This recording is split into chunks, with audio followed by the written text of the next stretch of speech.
made it, folks. Fall camp is officially here. We had our media day yesterday, or yesterday. Was it yesterday or today? Now, you know what? Now I'm losing my mind. I don't know.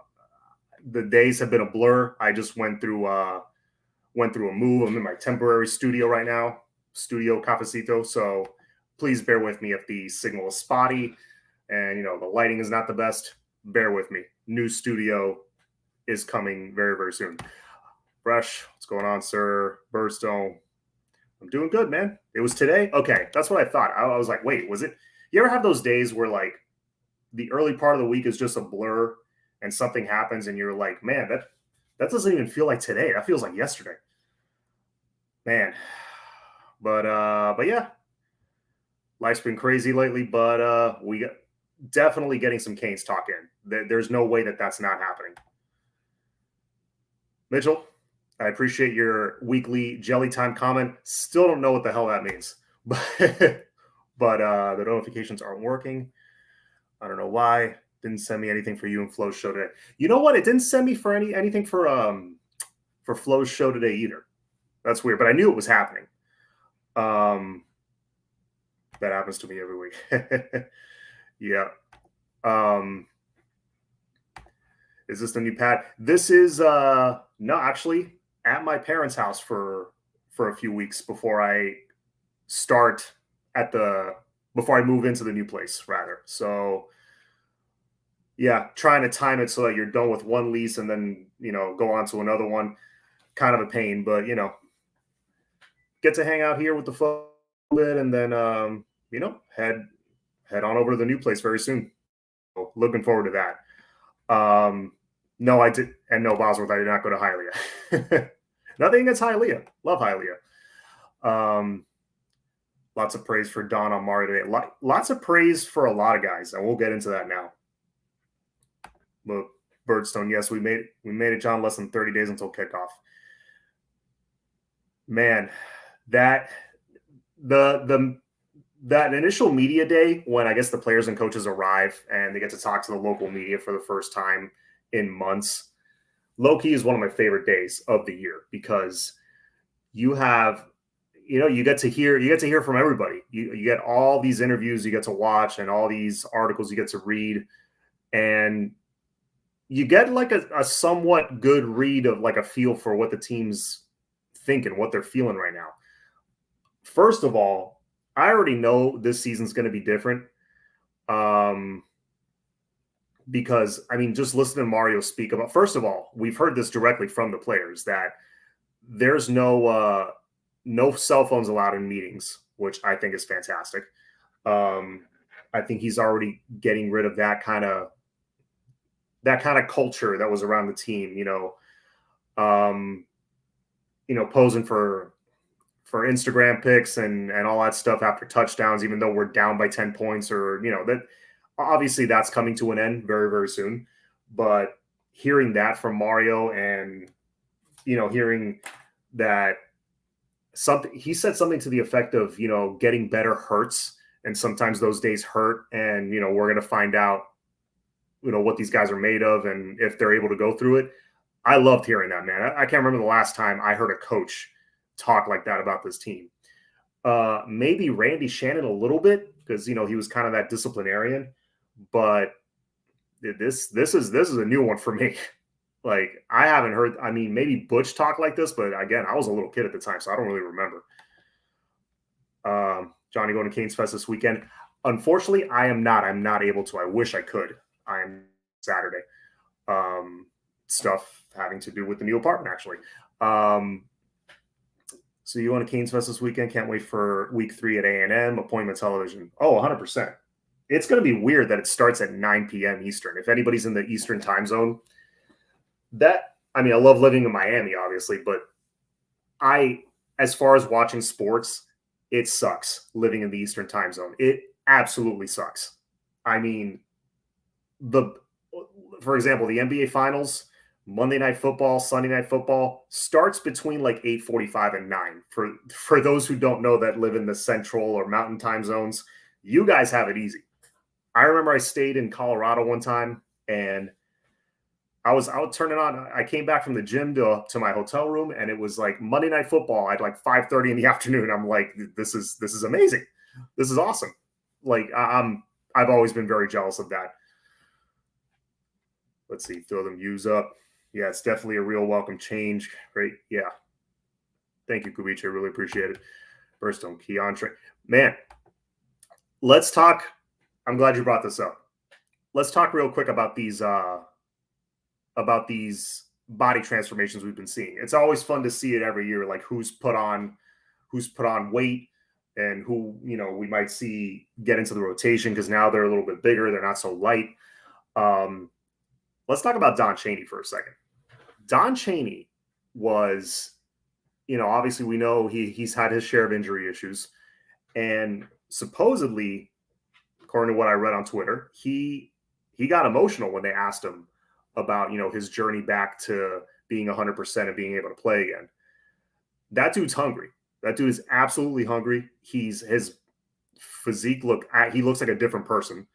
I can't wait to see what he does. I mean, I was already going into the season with kind of Don kind of in the back of my mind, just in case, just kind of mentally preparing myself that he was not going to be full go, like 100% ready. I was already thinking, okay, we got Rooster, we got Parrish, Thad Franklin.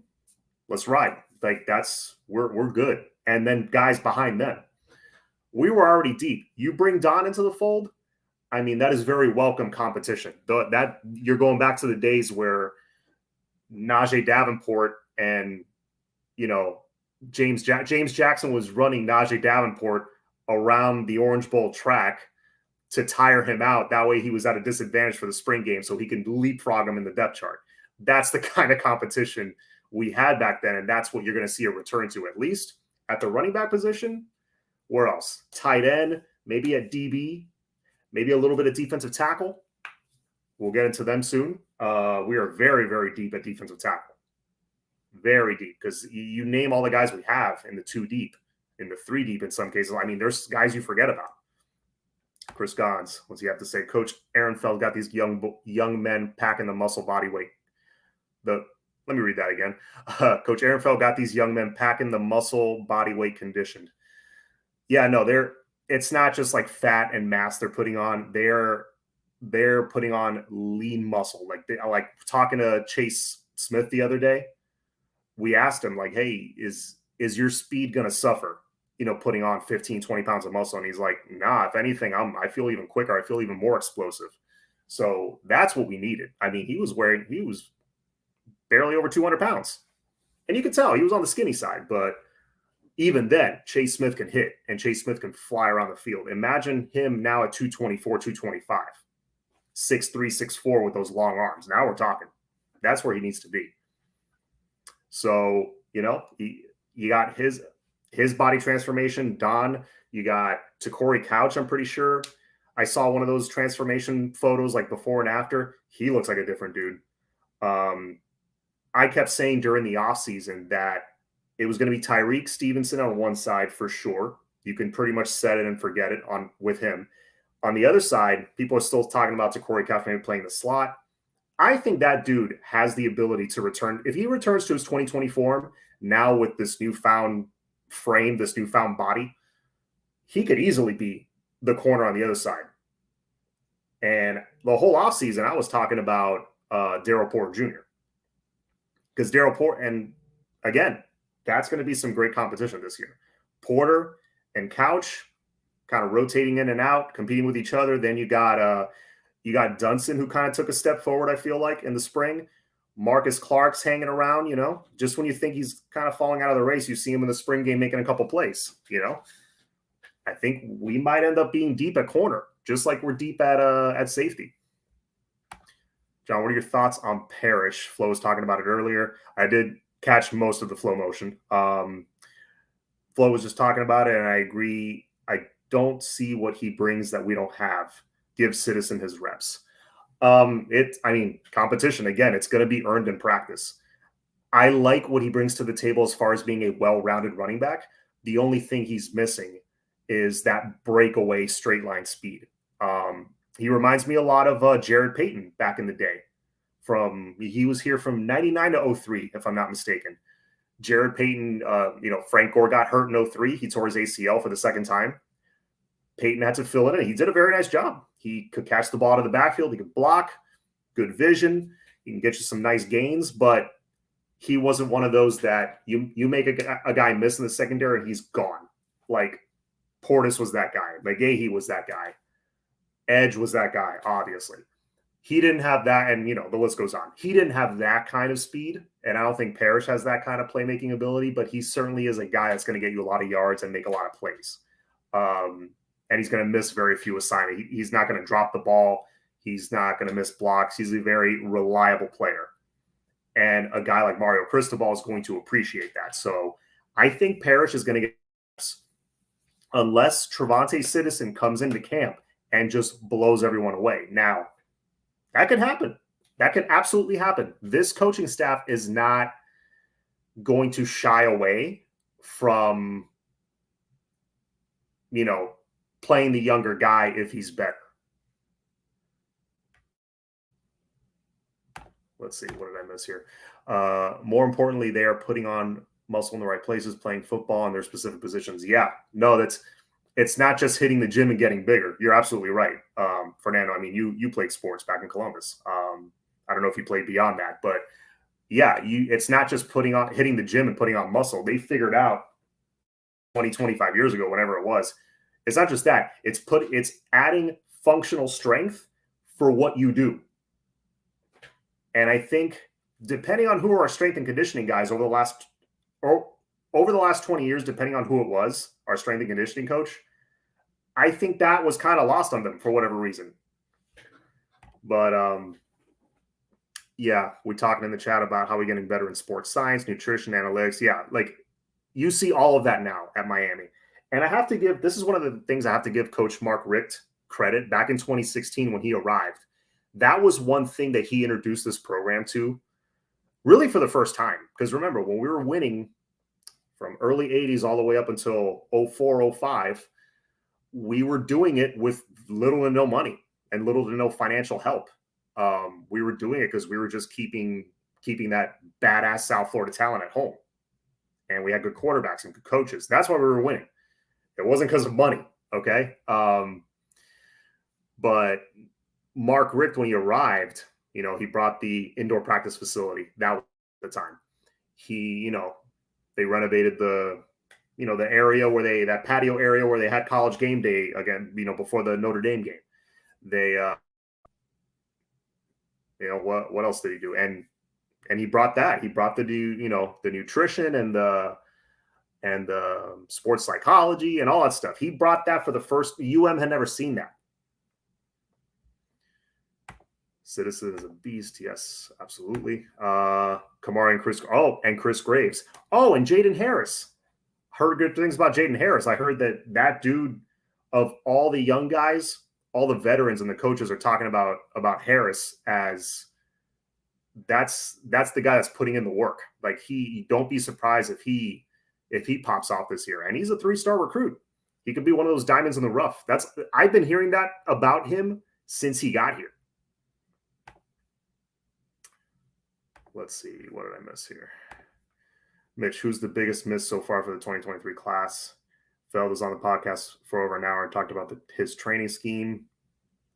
It's amazing and very, very in-depth and done on purpose. Definitely worth a listen. Which podcast is that? I got to give that a listen. But biggest miss so far for the 2023 class?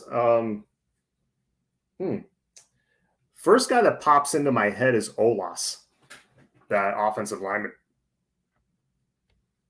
That's the first guy that pops into my head because I think that guy would have fit in the interior perfectly. And maybe that was a reason why he didn't decide to come here. Maybe he's going to play tackle at Alabama. I don't know. Let's see, just scrolling back to see what I missed. And Mitch, this is what I was looking for. Yes, the barbecue obviously got everybody very excited. I think when we have these big events like the pool party last year or the year before, whenever it was, people always expect a big, splash, no pun intended, at these parties. And, as far as like somebody committing or a bunch of guys, look, stuff is happening behind the scenes.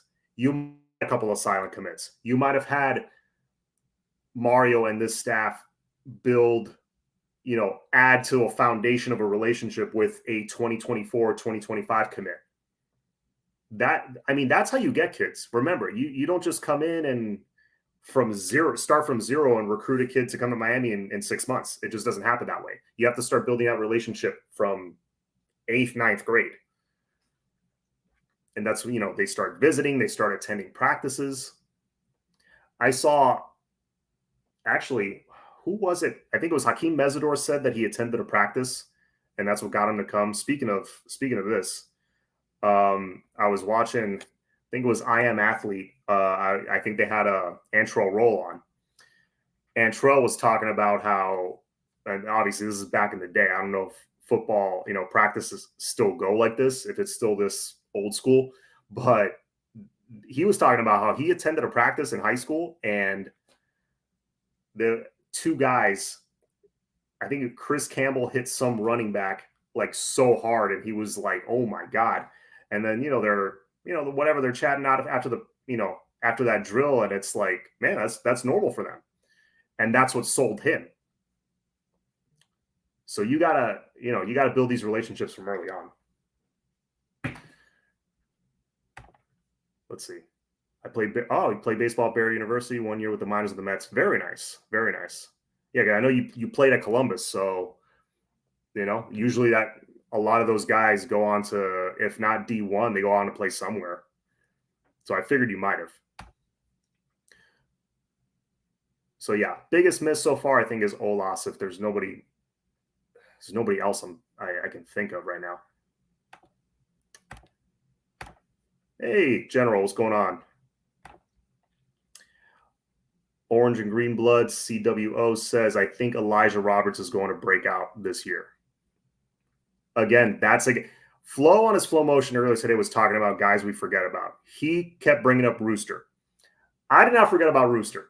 Okay. I'm proud to say anytime people bring up, anytime they bring up guys on this roster that have like first round potential or got a chance to be like the next all timers at Miami, people throw in James, people bring up Avante, maybe Leonard Taylor, TVD. Those are like the 3 or 4 players people usually bring up.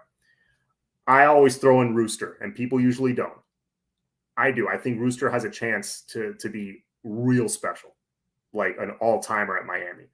That being said, if there's a guy that, and I apologize because he's from my alma mater, if there's a guy that I keep forgetting to bring up because there's so many D linemen we added, it's this guy. It's Elijah Roberts. Elijah Roberts, I think, definitely has a chance possibly to crack that starting lineup.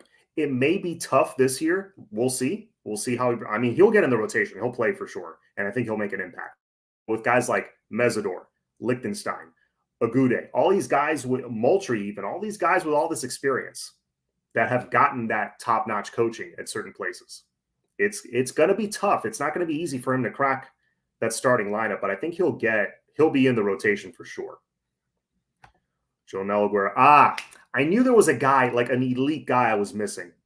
That was like a 5-star we missed on. Yeah. Aguero, yeah, it hurt to miss on him, but to be honest, going into the day, Fernando, I wasn't super confident. I was kind of like, if you remember my show the night before, I was like, you know what?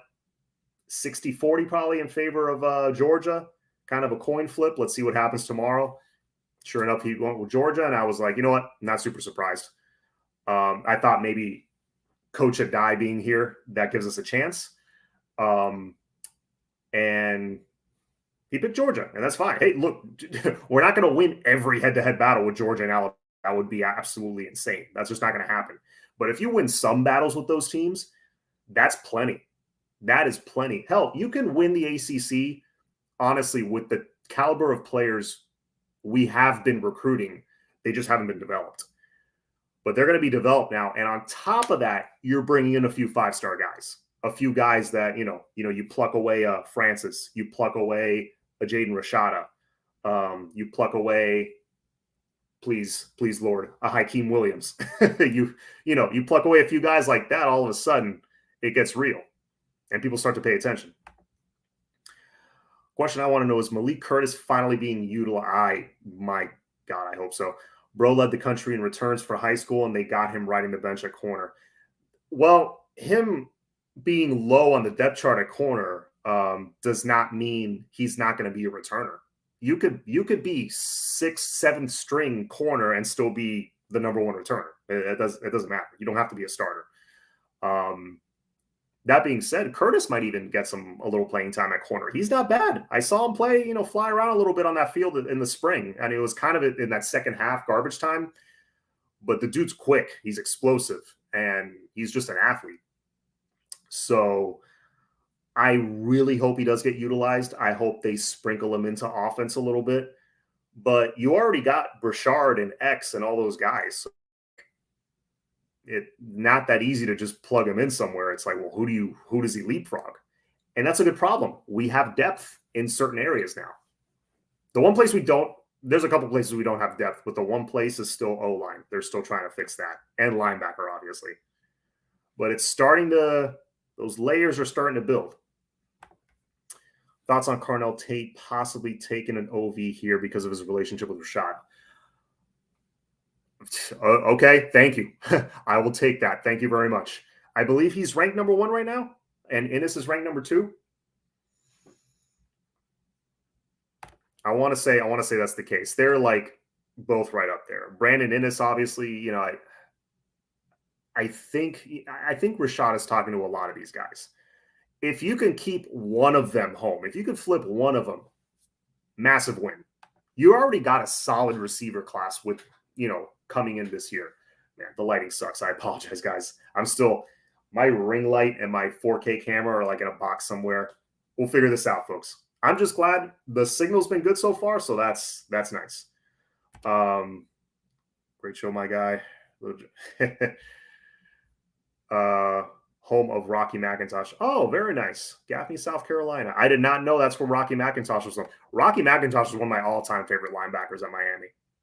People forget about those mid-2000s guys. Him, John Beeson, Tavares Gooden. I think I'm missing somebody else. But, man, those dudes were monsters. Colin McCarthy. Loved all those guys. But Carnell Tate, yeah, no, please, the more the merrier. There's him, there's Jurion Dickey, there's Innis, there's Hakeem Williams. Give me one of those guys. Add them to Ray and Robbie Washington, and maybe one more guy. You got Kobe Young already in this class. I'm good. Because you already look who you have on the team right now. You brought in Isaiah Horton this year. You got Jacoby and Brinson. You got X and Burchard. You're pretty solid. I think we're one class away from really having quality depth. We need a 335-pound D tackle. We have Hunt. Yeah. And I was just going to say, Guicha has a response for me already. The dude from Maryland. He's talking about Darrell Jackson. I don't know if it's Daryl or Darrell. We'll find out this year when they talk to him, but we'll say Darrell Jackson. That dude is 6'6", around 330. He's got that monster SEC size. I would love to add one more of those, but that'll do. That'll do just fine. You got him. I think he's going to start next to LT, to be honest with you. A lot of people don't agree with me. Some people say Mesidor. Some people say, no, you're crazy. It's going to be Hunt. Look how good he was in 2020. Yeah, the early part of 2020, those first few games where we were winning, we were on national TV like 3-4 weeks in a row because other teams weren't playing yet. So you got to see a lot of Jared Harrison Hunt. He wasn't really nicked up yet. He was making some plays. I agree with you. He was very light, though. He had to put on some of that good weight, which hopefully he did. I think he's up to like 280 something, 286, 288. Last time I heard he was down to he was at like 272 or something. That's what I heard. You hear these numbers, you don't know how accurate they are until they actually arrive at camp. But that's what I heard like in the spring. But yeah, Hunt could have a bounce back. I'm not I'm not holding out a lot of hope because rarely do you see a guy have a great freshman year, drops off for whatever reason, injuries or what, might not be his fault, drops off, and then bounces back and returns to that form or improves on it. It's very tough. It takes a great coaching staff, which we have, so that could happen. Darrell Jackson, I think, is the guy that's going to be starting next to Leonard Taylor. Is Jordan Miller still on the team? I don't even know. I've lost track. But yeah, I think that's your dude that's going to be starting next to Taylor. And if you can add, again, maybe in this next cycle, you can add one more guy like that to that, with that size, all of a sudden those running lanes are very clogged up. That was a problem for us last year. It's been a problem for us for a while. There was that brief time we had Gerald Willis. He was stopping everything. Shaq was solid in the middle, stopping the run. He was a thumper. But, before that, after that, it was tough. We didn't have that presence at D tackle up front. See, Chaney's still breathing.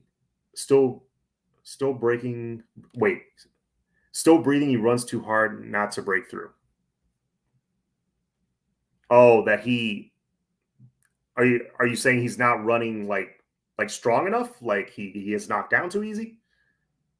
I don't know. I think that first year, Chaney ripped through arm tackles pretty nicely.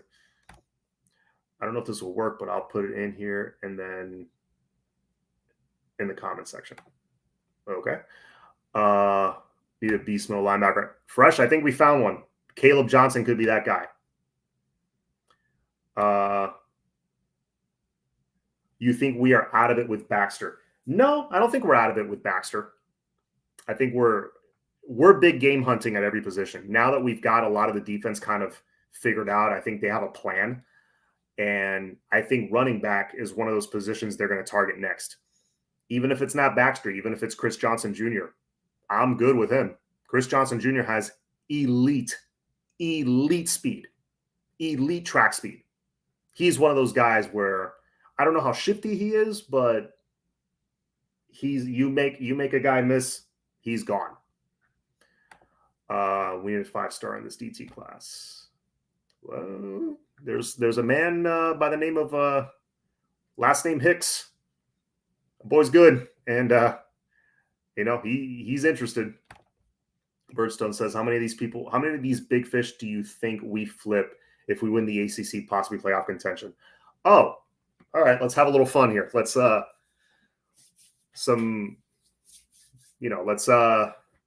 there's a phrase in Spanish. I'm not going to say it. Let's fantasize a little bit. Okay. Yeah. Say we win the ACC. Let's say we go like 10-2, even 9-3. 9-3 should get us to the championship game. Let's say we knock off Clemson. We pull the upset off.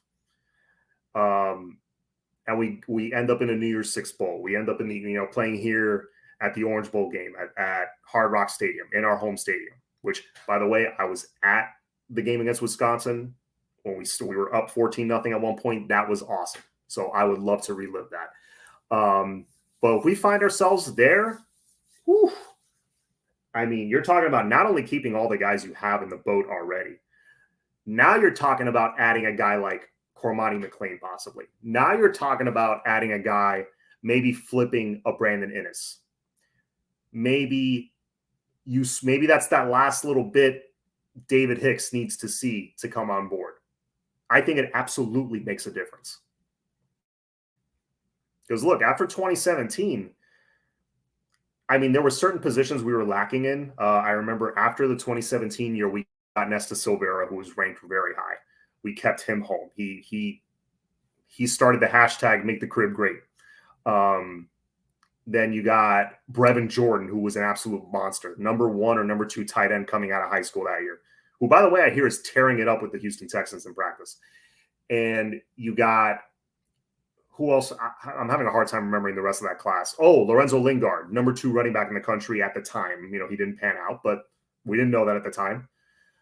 It's cool to see what winning, like a good year of winning, can get you.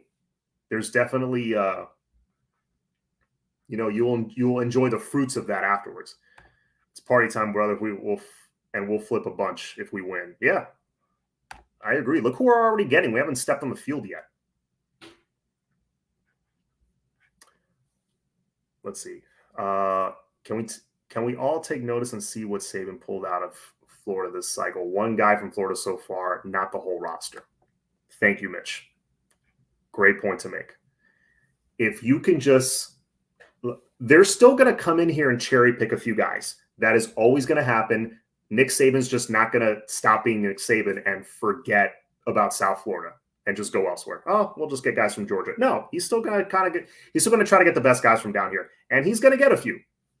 As long as he's there, he's going to get a few. He's just not going to get all of them anymore. Same with Kirby Smart. He's not going to get all of them anymore. It's going to be a fight. Dude from, USC recruits California mostly. That's a bad example. Ohio State, they come in here and get, the Boza brothers, Nick and Joey Boza. You pluck those guys right out of our backyard. Both those guys would have been, both of them are generational talents. Both of them would have been all-timers at Miami. Right in our backyard. Amari Cooper, Nick Saban comes and plucks. It's not going to be so easy for those guys anymore to just come in and steal those guys away, is my point. I went to Brevard High School in North Carolina. Mickey Marvin is an alumni. Oh, very nice. Let's see. John, with one edge rusher commit and Jaden Wayne, which edge rusher do you think will commit next? Ooh, okay. This could get fun. Let's fantasize a little bit again. I'm thinking this is just gut feeling. This is nothing like, this isn't like a hot take, not a nugget. I'm just, from what I'm seeing, I feel like we're in a good spot with Pemba, and maybe he could be the next one. That's my feeling. Jordan Miller's still here. Okay. Yeah, he provides nice depth. Man, he's been here forever. I feel like he's going into his 7th year in Miami. That's good. You want some of those older guys that hang around that extra year. Whatever the coaches decide, I trust their evals for the first time in years. We have good teachers and good talent evaluators, 100%. And you just reminded me of somebody else. The coaches brought up DJ Scaife at one point. Well, they brought up 2 linemen. Well, more than that, but let's focus on 2. John Campbell, they used words like he could be one of the best linemen, not only in the ACC, but the country. I'm sure all you guys read that or heard that. I don't know if it was like an interview you could watch or whatever, but I definitely read it. That's great to hear. And that's what I was hearing from Ja'Kai Clark last year, John Campbell is a different dude from when he stepped on campus. Unfortunately, he got hurt last year and we didn't get to see it, I think. And also Jalen Rivers got hurt. I think that combination, him at guard and Campbell at tackle, maybe on the right side, I think it would have been a lethal combo. For sure, Rivers and Zion on the left side, we're going to seal that off. We're going to be following that left side a lot. Kind of like when Duke Johnson was here and he was doing his best running.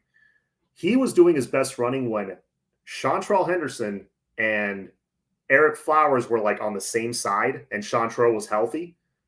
Man, I mean, we were just mowing dudes down, and then Feliciano and McDermott. We could start to build towards a line like that again very soon. If not this year, next year for sure. Do you think it could be wise to go 5-man front on D and get more pressure on the backfield? I heard Steele using 2 linebackers. Steele might go like 5 linemen, 1 linebacker, and 4 DBs. He might go 3 linemen. He might go 3-5-3 stack or whatever it's called. He's gonna use multiple looks. Why do you think they're cross training so many guys on defense? It's so they throw different looks. When you got a guy like Lichtenstein who's 270, all muscle, 270 is that perfect. It's like kind of not quite. He's too big to be that edge rusher, but he's not quite big enough to be just a D tackle full time. He's in between. They like having some tweeners for this reason, I think. Still coming out bold and saying we'll be ready for everyone. Listen, Kevin Steele is one of the most successful defensive coordinators in the history of the SEC. That dude's been everywhere. He's seen it all. He's done it all. He maybe not every single time, but at times he has shut down some of the best offenses. He, using a very weird look, I think it was like 4-1-7 or something like that. So he gave, it was one linebacker and like 7 DBs, I think, to slow down the LSU offense of 2019, which some consider the greatest passing offense of all time. It might be. He was able to figure them out and slow them down. Right? Do I have the right year? I think he was able to slow them down. Obviously, they went undefeated, but still, that's very impressive. He's seen it all in the SEC. That dude's a mad scientist. He's gonna have this defense ready. And I keep saying it. I'm gonna sound like a broken record. If you take last year's defense, and they were dead last in tackling, right? And you put them middle of the pack in tackling. They were average in tackling. They were decent. They don't go 7-5 last year. They go 9-3. They don't lose that Thursday night game to Virginia. They don't lose to FSU. Now I'm glad we did because of what happened, but let's, this is just for looking at that one season. They don't lose to FSU. Maybe they don't lose to, who else did we lose to? That was a bad loss. In State, I don't know. I feel like they would have eventually caught up to us and taken the lead in that game. We made a lot of mistakes in the Michigan State game. The drop by Mallory in the end zone, the missed tackle by Gervin Hall that went to the house, missed field goals. I mean, it was bad. But I just think just improving the tackling, we go from a 7-win team to a 9-win team immediately. And that's why I feel so confident giving like at least a 9-3 prediction this year. Just improve the tackling, improve the run blocking. Not make it amazing, just improve it. Different team. Dominique says, do you think our options are getting thin at cornerback recruiting? I feel like it is a bit thin. This is kind of a thin class this year because, I mean, you already got Stafford, who I really like. I think he's like another Chris Graves, versatile. He can return kicks. He can be, playmaker with the ball in his hands. Just a pure athlete, which is a backyard playmaker. If you play backyard football, you want that guy on your team because he does everything. He's that kind of athlete, and he's going to be a very good corner here, I think. But with the guys that are left, you got Damari Brown, who I'm really hoping we get.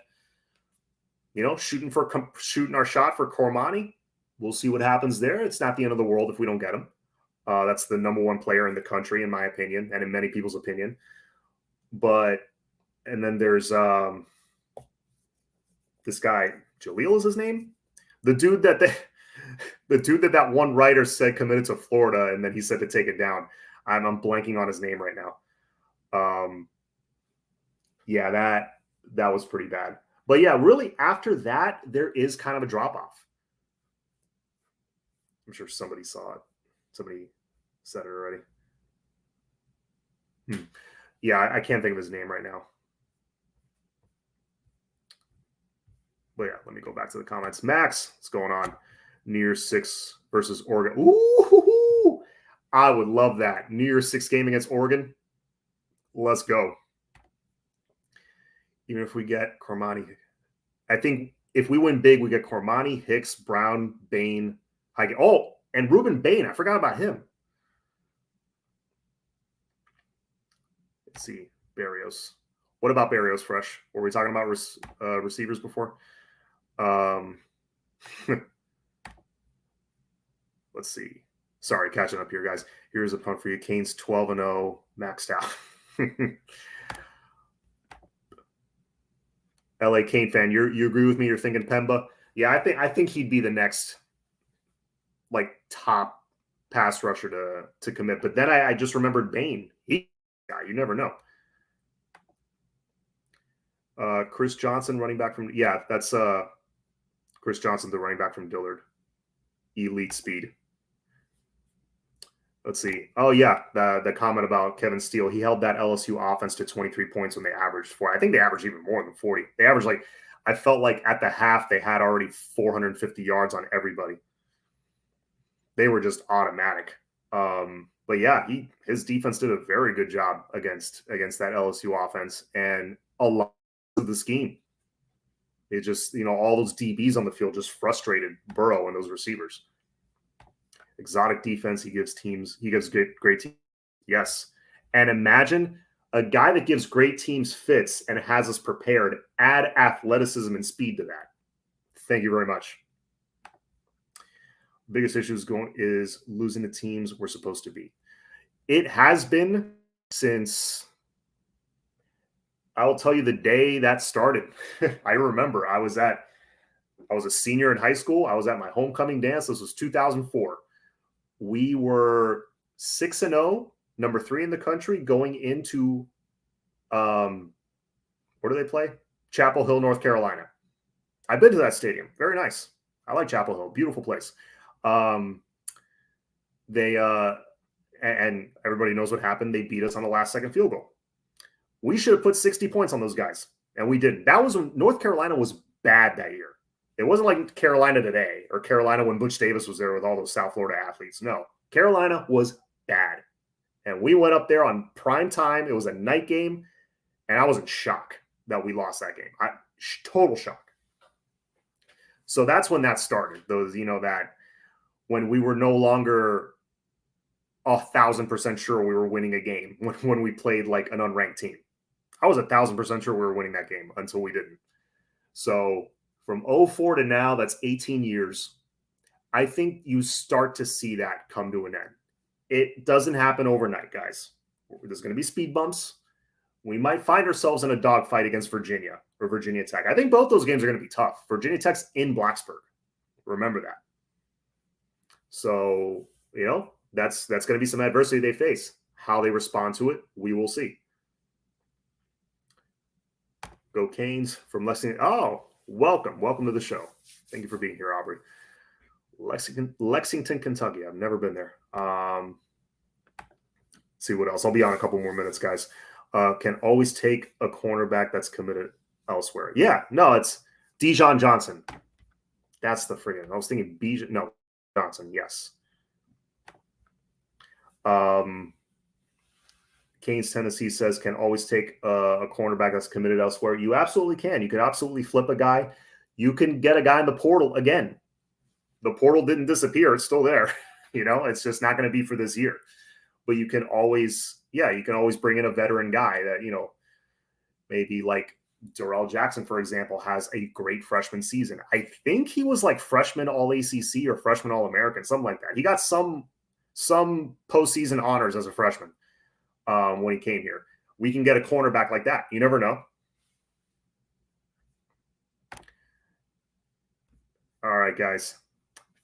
I think we could stop it there. 43 minutes in. You got 81 in the chat. Thank you guys so much. I can't tell you enough how much I appreciate you guys.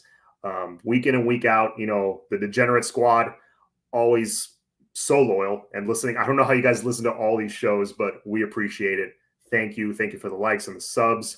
Still trying to hit 2,000 by the time the season starts. And also, of course, you got the occasional new ones like Aubrey, like LA Cane fan, I think was another one that I hadn't seen before. If you guys are new, Marcus, sorry, I couldn't get to your comment. Actually, let's hit this comment real quick. Do you see all the high profile colleges upset that their classes aren't as high profile now because California, Texas, Florida aren't easy to recruit anymore? I mean, I think, let's put it this way. I think recruiting is definitely changing. Recruiting is definitely becoming more of a national game for everybody with NIL. So it's not just keeping players in your backyard anymore. But yeah, no, that's a good point. Hadn't thought of it that way. Let's see. I'm new. Mitchell, you're relatively new. That's right. There you go. LA Cane fan. We get Foles tomorrow. That's right. We got a big announcement tomorrow. Big possible commit announcement from wide receiver William Foles or Fowles. I don't know how to pronounce it, but we'll see. He stands at what? 6'3", 200 plus pounds, smooth route runner, great hands. We need that kind of size in the wide receiver room. That's the one that room is missing, is some size. Serious size now. 6'3" and up is what I'm talking about. But yeah, so anyway. Oh, Mark, thank you so much. I appreciate it. Yeah, I'm gonna keep using those connections as much as I can to try to give you guys the best content that I can. Um, we have pending a really good guest for Thursday. You guys are gonna like this one. I'll if it confirms, solid day of, maybe I'll put it on. I'll let you guys know on Twitter, or maybe I'll do the surprise thing. I'll be like, surprise guest. Who is it? You got to tune in and find out. So thank you. Let's hit one more. Thanks, Dante. All right, guys. I appreciate it. I'm tired. I'm going to go get some rest. I'm going to get some food. Appreciate it. Still 79 in the chat. Thank you. Please hit the like button, hit the subscribe button. I will be back on Thursday evening at 7:30, my usual time, hopefully with my guest, and hopefully celebrating the addition of William Fowles. So thank you, everybody. Have a great night.